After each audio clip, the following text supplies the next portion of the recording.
इस दुनिया में ऐसी बहुत सारी चीजें घटती हैं जिनका कोई भी एक्सप्लेनेशन नहीं होता, और जब ऐसी चीजें आंखों के सामने शुरू हो जाएं और अपने खुद के सर्वनाश की वजह बन जाएं, तो तब कोई भी अपनी बिलीव्स और आइडियोलॉजीज को क्वेश्चन करने लगेगा। ऐसी ही एक कहानी है डॉक्टर रोशन की।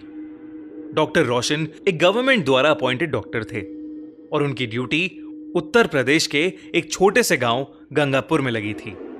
गंगापुर में पिछले कुछ दिनों से कई लोग एक बीमारी की वजह से पागल हो रहे थे। कुछ लोग तो कमजोरी की वजह से मर भी गए थे।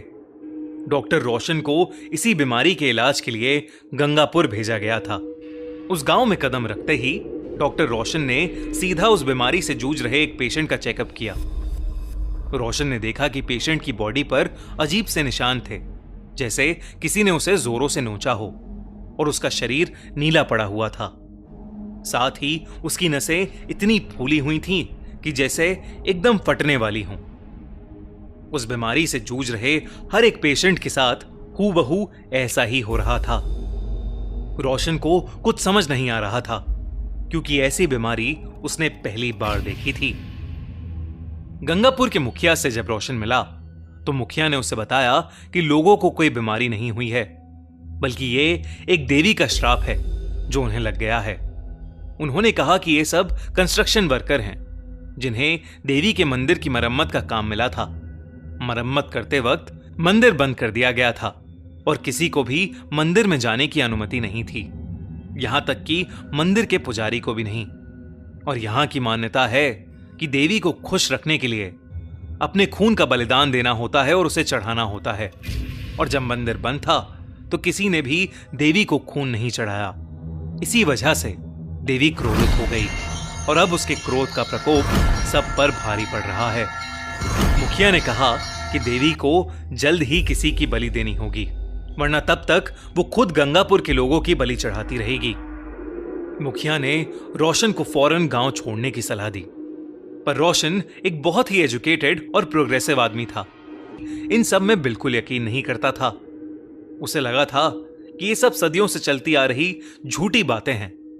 लेकिन जब रोशन को गंगापुर के इतिहास के बारे में और चीजें पता लगीं, तो उसके रोंगटे खड़े हो गए। एक रोज वो गंगापुर के मंदिर के पास से गुजर रहा था कि तभी उसे एक अजीब सी बूढ़ी औरत दिखी जो एक पेड़ के नीचे बैठी रोशन को घूरे जा रही थी। रोशन जैसे ही उसके पास से गुजरा, वो उसके ठीक सामने आ गई। उसके चेहरे पर उसके बाल बिखरे हुए थे। ऐसा लग रहा था जैसे वो कई महीनों से नहाई न हो। अचानक वो किसी पागल की तरह कुछ बड़बड़ाने लगी। रुक्मणी, मंदिर मत जाओ, वापस आ जाओ। रुक्मणी, रुक्मणी, मंदिर मत जाओ। और यही बड़बड़ाते हुए वो बूढ़ी औरत जमीन पर गिर गई और उसे दौरे पड़ने लगे। रोशन उस पागल बूढ़ी औरत की इस हरकत से घबरा उठा। वहां एक और आदमी भी घूम रहा था जिसने उस पागल औरत को वहां से भगा दिया। और फिर उस आदमी ने रोशन को रुक्मणी के बारे में बताया।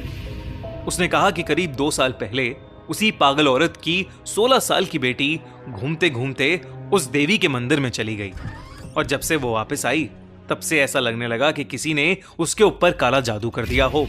वो अजीब तरीके से बात करने लगी। मिट्टी और मिट्टी में सने कीड़े मकोड़े खा जाती थी और उस गांव के कुएं के पानी में कभी थूकती तो कभी अपना हाथ चाकू से काट के उसका खून उस कुएं में गिरा देती। लोगों को लगने लगा कि जब वो मंदिर में गई होगी तो उसने ना चाहते हुए भी देवी को नाराज कर दिया होगा, जिसकी वजह से देवी ने क्रोध में आकर रुक्मणी को एक श्राप दे दिया।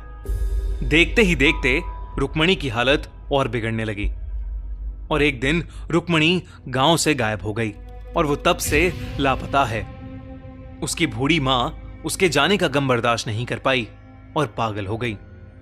अब राह चलता कोई भी इंसान उसे दिख जाए तो वो उसे रुक्मणी कहने लगती है और उसे दौरे पड़ने लगते हैं।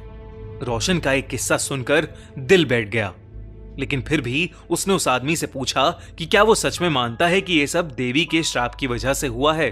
उस आदमी ने कहा कि उसके मानने न मानने से सच्चाई नहीं बदलेगी।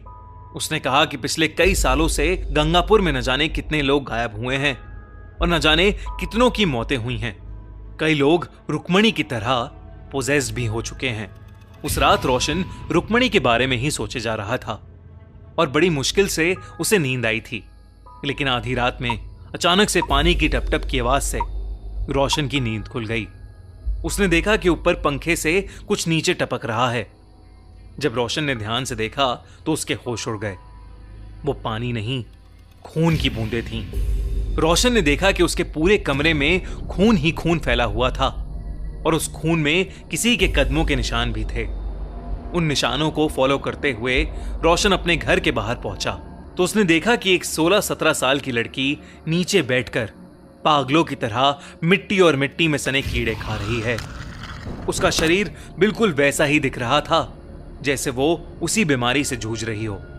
नसें फटने को थीं और चेहरे पर नीला रंग, अजीब से निशान। उस लड़की के आसपास भी खून भरा पड़ा था। वो लड़की एकदम से उठ खड़ी हुई और फिर बहुत ही अजीब तरीके से चलते हुए रोशन की तरफ आने लगी और फिर अचानक ही उसने रोशन का गला पकड़ लिया और उसे हवा में उठा लिया।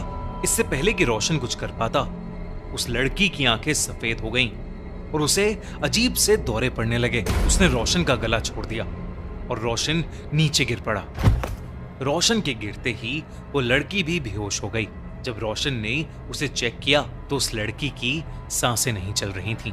रोशन उसे तुरंत हॉस्पिटल लेकर गया, लेकिन वहां जो उसे पता चला उससे उसके रोंगटे खड़े हो गए। जब उस लड़की के टेस्ट हुए तो पता चला कि वो उस रात नहीं बल्कि कई दिनों पहले ही मर चुकी थी और वो कोई और नहीं बल्कि उस गांव में रहने वाली उस पागल औरत की बेटी रुक्मणी ही थी। उस रात रोशन का दिल दहल गया था, लेकिन जब वो वापस अपने घर आया तो उसके घर के अंदर ना तो कोई पैरों के निशान थे और ना ही कमरे में खून की एक भी बूंद। रोशन को कुछ समझ नहीं आ रहा था कि उस रात उसके साथ क्या हो रहा है। रोशन बस सुबह का इंतजार करने लगा और अगले ही दिन रोशन गंगापुर हमेशा हमेशा के लिए छोड़कर चला गया। आज भी वो ये सोचता है कि रुक्मणी अगर पहले ही मर चुकी थी तो उस रात वो उसे कैसे दिखी और क्यों दिखी। क्या सच में रुक्मणी और उन कंस्ट्रक्शन वर्कर्स को देवी का श्राप लगा था? आपको क्या लगता है? हमें कमेंट्स में जरूर बताइए।